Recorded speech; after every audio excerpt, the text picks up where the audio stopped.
Harold Briggs wasn't the kind of man who stood out. At 82 years old, he preferred life on the sidelines, quietly helping his community without any fanfare. His old Chevy truck, rusted and rattling with age, was a reflection of its owner, unassuming, yet dependable. On this particular morning, Harold had just picked up supplies from the hardware store to repair a neighbor's wheelchair ramp. As he drove down the road toward his modest home, red and blue lights flashed behind him. He calmly pulled over, his hands steady on the wheel. Two young officers approached the truck with an air of arrogance. The senior officer tapped the hood and sneered. "No plates, no tags. What are you driving this pile of junk for?" His partner smirked and added, "Probably unregistered or stolen." "What do you think, old man?" Harold didn't rise to their bait. He simply replied in a measured tone, "It's mine. Since 1968. He handed over his ID without protest. The officers scoffed at his worn-out identification card and dismissed him as just another elderly man who couldn't keep up with modern regulations. They pulled him out of the truck and made him sit on the curb, circling his vehicle like vultures. They laughed as they inspected the dents and rust on Harold's truck. To them, it was just an old heap of metal, but to Harold, every scratch told a story of survival and service. Afghanistan in 1978. Colombia in 1983. Places most people couldn't even imagine. Still, Harold stayed silent. Years of combat had taught him that resistance often escalated situations unnecessarily. "Step over here," one officer said mockingly. Harold complied without hesitation. His movements were slow but deliberate. A man trained to endure far worse than this petty humiliation. They rummaged through his belongings. Keys, wallet, a weathered photo of his unit, and a small notebook filled with names. Some names had stars beside them. Others were crossed out entirely. "What's this? Some kind of code?" one officer asked sarcastically. Flipping through the notebook, Harold replied softly, "Names of men I served with." The officer tossed it back carelessly. They continued their interrogation under the midday sun, while Harold sat silently on the curb. He didn't mention that his truck had a special historical vehicle designation exempting it from certain regulations, nor did he bring up the folded letter in his pocket. A retirement note signed by the Army Chief of Staff or the Bronze Star certificate tucked away in his glove box. Cars passed by. Some people filmed with their phones, others whispered about the old man in trouble. One teenager even took a selfie with Harold in the background, captioning it, "Grandpa's in trouble."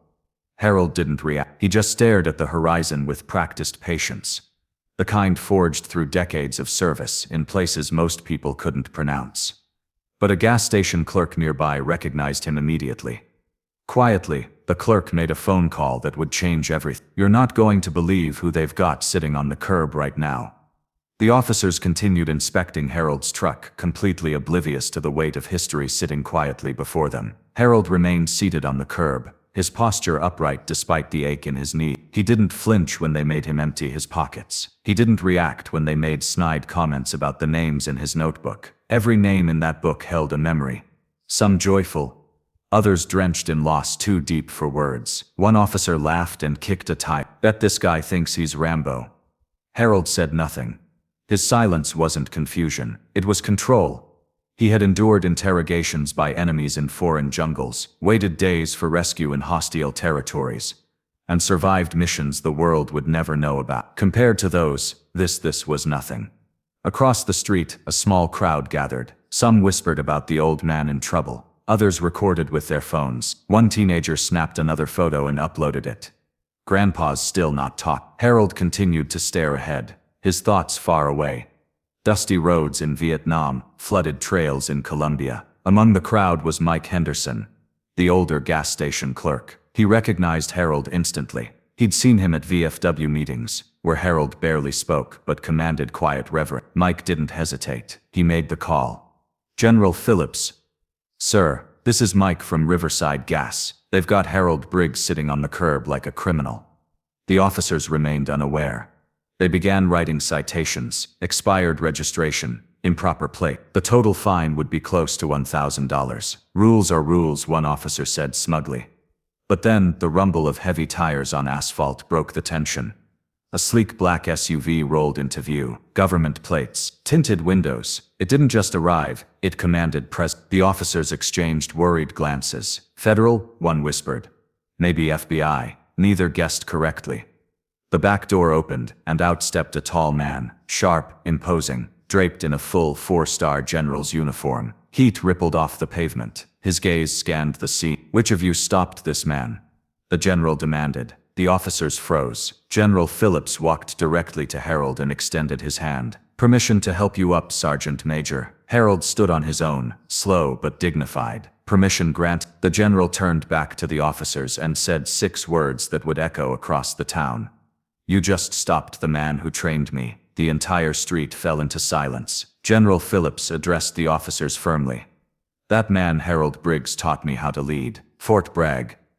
He saved my entire squad in a training exercise when we lost signal in a swamp." His aide stepped forward, a leather portfolio in hand, presidential seal gleaming on the cover.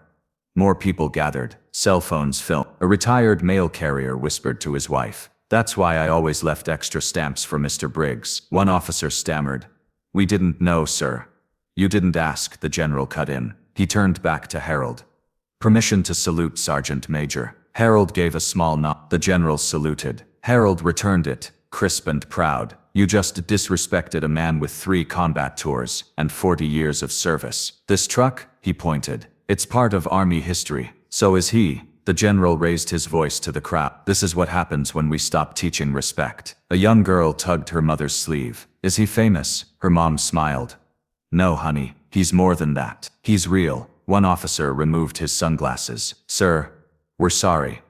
Harold finally spoke. "Don't apologize to me. Apologize to the next old man before you assume he's nothing." The general stood tall, his stars catching the light. Sergeant Major Briggs led the operation that extracted 23 hostages from Colombia. After 9/11, he rejoined the military at 60 to train special ops in survival techniques. 3 presidents have shaken his hand. His records stay sealed until 20. A nurse in the crowd stepped forward. "Mr. Briggs donates blood every month for 30 years, never missed a single one." The officers looked away, shifting uncomfortably. The general gestured to the old Chevy. "That truck delivered medical supplies during Hurricane Andrew. He drove through 4 feet of water to save lives." The senior officer muttered, "We were following protocol." "Protocol," the general snapped, "is built on judgment. Harold Briggs wrote the protocol you follow today." Harold's expression remained calm, but his posture straightened just a bit. The crowd, now close to 50 strong, stood in respectful silence. Onlookers whispered. Phones captured every moment. 4-star general defends elderly vet harassed by police, the headlines would say. The younger officer stepped forward, eyes low. "Sir, I want to apologize personally for my disrespect." Harold replied, "That's the point, son. You never know who someone is just by looking at them. That's why respect comes first, not last." The general saluted once more, and once more. Harold returned, "Never judge a book by its cover. Everyone, regardless of age, appearance or possessions, deserves respect. True heroes often live quietly among us." What does this story make you think about respecting others, no matter who they are? Share your thoughts and experiences in the comments below. And if this story touched you, please subscribe to our channel to support us in bringing more powerful stories like this to life. Thank you for watching.